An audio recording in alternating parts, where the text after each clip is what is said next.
आप सभी भाई बहनों का सर्व कल्याण वृक्ष की तर्क संगत विश्लेषक ज्ञान कक्षा में एक बार फिर स्वागत है।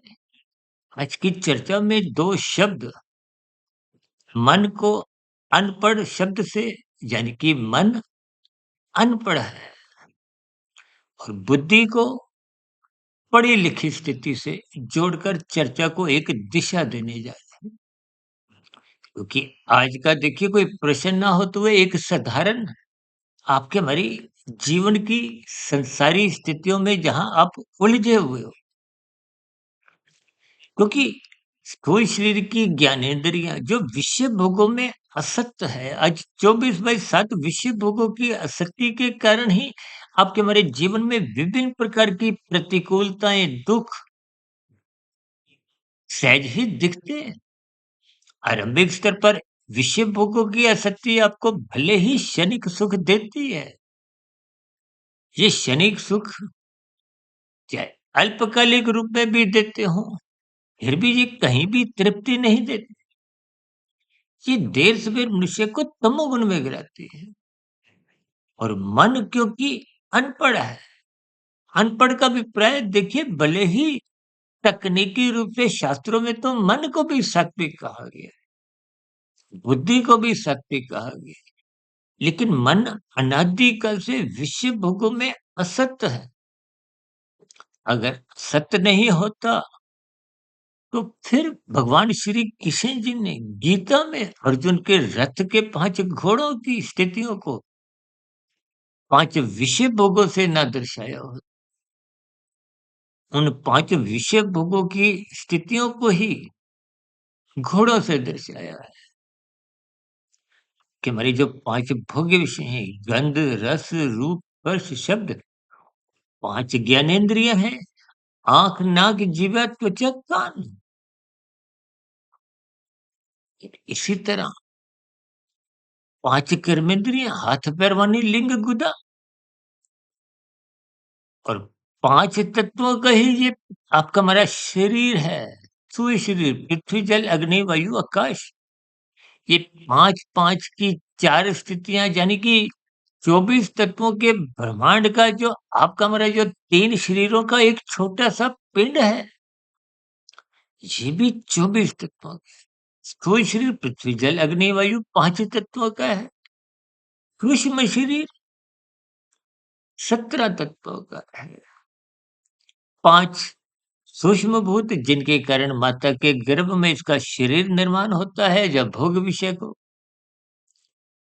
और 5 ज्ञानेंद्रियां जिनकी सूक्ष्म शक्तियां सूक्ष्म शरीर में रहती है। 5 कर्मेंद्रियां, ये कर्मेंद्रियां ज्ञानेंद्रियों को ही स्थूल शरीर के स्तर पर गोलक भी कहा गया है। इन गोलकों की कहीं कहीं अपंगता संभव है, तो कर्मों के आधार पे है, जबकि सूक्ष्म शरीर के स्तर पर कभी भी अपंगता होती नहीं। इसका अभिप्राय क्या है?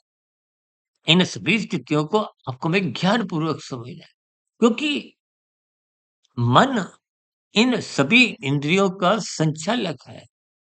मन की स्थिति एक विशेष स्तर पर शास्त्रों में भी कहा गया कि इसको बुद्धि की स्थिति से एक मर्यादित स्थितियों में रखो। भी तो आज हमने चर्चा में क्या कहा है कि मन अनपढ़ गंवा रहा है, मन विषय भोगों की आसक्ति में फिसल जाता है। आज देखिए ना आप, सिगरेट, तंबाकू, गुटखा, शराब, ये जो सेवन जितने भी होते हैं, भले ही इन पदार्थों के बाहर लिखा होता है कि ये स्वास्थ्य के लिए हानिकारक है, लेकिन मन इन स्थितियों को मानता नहीं है। और बुद्धि जब तक मन को अपने अधीन नहीं रखती, इसलिए तो भगवान श्री कृष्ण जी ने अर्जुन के रथ के 5 घोड़ों की लगाम को अपने हाथ में रखते हुए ये ज्ञान संदेश दिया। लेकिन बुद्धि आज कलयुग में ये पढ़ी लिखी भले ही भौतिक स्तर पर है, लेकिन आध्यात्मिक स्तर पर ये सत्संग नहीं करती। सत्संग ना करने के कारण ये बुद्धि में विवेक शक्ति जग नहीं पाती। विवेक शक्ति जग नहीं पाती का अभिप्राय क्या है कि उसमें सात्विक स्थिति कमजोर बनी रहती है। सात्विक स्थिति कमज़ोर रहने पे वो मन को अपने नियंत्रण में रख नहीं पाती। शास्त्रों में तो देखिए मन के ऊपर ये बुद्धि को उसका बॉस कहा गया है। यदि बुद्धि मालिक नहीं बनती, आज देखिए कलयुग में 24/7 विषय भोगों की आसक्ति, ये बुद्धि को अपना नौकर बना चुकी है। इसका अभिप्राय क्या है कि बुद्धि जब सात्विक नहीं रहती, सत्संग नहीं करती, सत्संग रूपी जब बुद्धि को खुराक नहीं मिलती, तो इसकी स्थितियाँ राजसी बनने लगती हैं।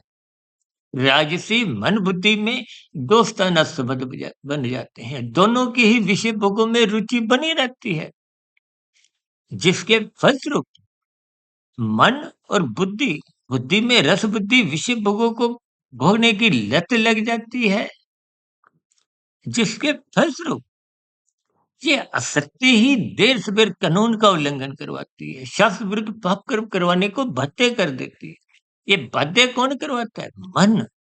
क्योंकि राजसी बुद्धि अधिक समय तक रह नहीं पाती, वो तामसी बन जाती है, क्योंकि विषय भोगों की आसक्ति। इसलिए तो शास्त्र बार-बार कहते हैं, रजोगुण, तमोगुण पड़ोसी हैं, बंधनदायक हैं, जबकि सत्वगुण मुक्तिदायक है। इसलिए कहा गया सत्संग करो। सत्संग करना हम सभी मनुष्यों के लिए एक अनिवार्य स्थिति है, और उन स्थितियों से यदि आप और हम बचते हैं, तो बुद्धि में विवेक शक्ति जग नहीं पाती। यानी कि जो बुद्धि पढ़ी लिखी तकनीकी रूप से होने के बावजूद भी वो अनपढ़ गँवार की बातों में आ जाती है, क्योंकि बुद्धि में रस बुद्धि बनी हुई है, जिसके कारण ये मन बुद्धि को गुलाम बनाता हुआ ये झूठ, छल, कपट, ठगी, हेरा-फेरी, अनैतिकत कार्य, ये कानून का उल्लंघन देखिए बिना बुद्धि के संभव नहीं है। ये शास्त्र विरुद्ध जितने भी पाप कर्म होते हैं, ये बिना बुद्धि के संभव नहीं है। इन सभी स्थितियों को ही आज की वीडियो में हमने देखी। मन को अनपढ़ गँवार की स्थिति से और बुद्धि को पढ़ी लिखी होने की स्थिति से एक विशेष स्तर पर वीडियो का नाम दिया है। और यदि बुद्धि पढ़ी लिखी ही नहीं है, तो वो अनपढ़ गँवार की स्थितियों के साथ ही जुड़ी रहने के कारण वो शास्त्रीय बातों को समझने की समर्थ खो बैठती है। देखिए इन सभी स्थितियों की आपको अर्थ भावार्थ ज्ञान पूर्वक समझनी है। यानी कि बुद्धि को पढ़ी लिखी बनाना आपके हमारे हाथ में है। इसको सत्संग रूपी खुराक निरंतर देते रहिए। गुरु के प्रवचनों का सत्संग इसको देते रहिए। शास्त्रों का स्वाध्याय पढ़ने में इस बुद्धि को लगाते रहिए। यानी कि ब्रह्म मुहूर्त में उठने का अपना अभ्यास बनाएं। वो सतोगुण की शुद्धतम स्थिति है, जिसके फलस्वरूप बुद्धि में विवेक शक्ति जगने लगती है। विवेक शक्ति बुद्धि में जगने पर ही वो बिगड़े हुए मन को, अनपढ़ गँवार मन को, यानी कि जो मन आवारागर्दी की स्थितियों में, अमर्यादित स्थितियों में, ये 24/7 देखिए अमर्यादित स्थितियाँ हैं। यही आपके हमारे तन के स्तर पर जब निरंतर विषय भोगों की आसक्ति 24/7 बनी रहती है, ये भोग विषय ही स्थूल शरीर के स्तर पर विभिन्न प्रकार की रोगग्रस्त स्थितियाँ उत्पन्न करती हैं। इन सभी स्थितियों को जब तक आप तर्क पूर्वक, ज्ञान पूर्वक नहीं महसूस करोगे, तब तक देखिए फिर ये बुद्धि पढ़ी लिखी बन नहीं पाती, रह नहीं पाती। इसलिए इस बुद्धि को निरंतर पढ़ी लिखी बनाते हुए इसको सत्संग रूपी खुराक निरंतर देते रहिए। गुरु के प्रवचनों को सुनते रहिए, शास्त्रों का स्वाध्याय करते रहिए, ब्रह्म मुहूर्त में उठते रहिए, ताकि दिन में जब मन की आवारागर्दी विषय भोगों की गलियों में होने लगती है। ये विषय भोगों की गलियां ही 5 विषय भोगों की स्थितियां हैं। गंध, रस, रूप, स्पर्श, शब्द। इन सभी स्थितियों में ये मन की आवारागर्दी को रोकना होगा, और रोकने के लिए बुद्धि को निरंतर पढ़ी लिखी बनाना होगा। सभी सात्विक शुभ स्थितियां के जीवन में भी बने, ताकि आपका ब्रह्म मुहूर्त में उठने की एक जिज्ञासा उत्पन्न हो।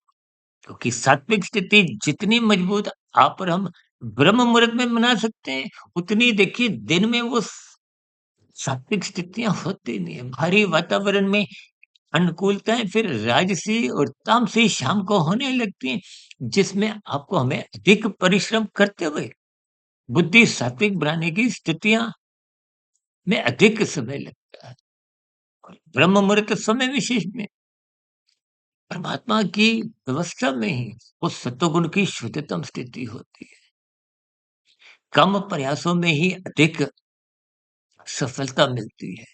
इसलिए ब्रह्म मुहूर्त में उठते रहिए। हम तो देखिए जी संध्या बेला ज्ञान कक्षा यानी कि सर्व कल्याण वृक्ष की वीडियो हो, चाहे आध्यात्मिक ऑक्सीजन की, चाहे ब्रह्म मुहूर्त की, ये सभी वीडियो बोलने का, बनाने का ये सब स्थितियाँ हम ब्रह्म मुहूर्त समय विशेष में या उससे भी पूर्व के समय विशेष में कर लेते हैं। कि परमात्मा की प्रेरणा से पिछले 29-30 वर्षों से 1 डेढ़ 2 बजे उठने का जो एक स्वभाव संस्कार बन गया है, जिसके कारण इन सभी स्थितियों का विशेष ज्ञान होने से इन सभी स्थितियों पर हम वीडियो बनाने का काम सुबह ही करते हैं। प्रकाशन का, प्रसारित करने का समय अलग-अलग है। इन सभी स्थितियों का आप भी लाभ उठाएँ, अपनी बुद्धि को पढ़ी-लिखी बनाएँ, ताकि अनपढ़ गँवार मन को आवारागर्दी की गलियों में जाने से रोक सके। इन्हीं शुभकामनाओं के साथ चर्चा विशेष को यहीं विश्राम देते हैं। फिर भी चर्चा संबंधित आपके मन में कोई प्रश्न उठ रहा हो, कोई कही गई बात आपको बुरी लगी हो, उसके लिए मैं क्षमा चाहता हूँ। ये प्रश्नों का, सुझावों का और शिकायतों का नीचे दिए गए कमेंट्स बॉक्स पर सदा ही स्वागत है। चर्चा विशेष को ध्यानपूर्वक, धैर्यपूर्वक सुनने के लिए आप सभी भाई-बहनों का बहुत-बहुत धन्यवाद।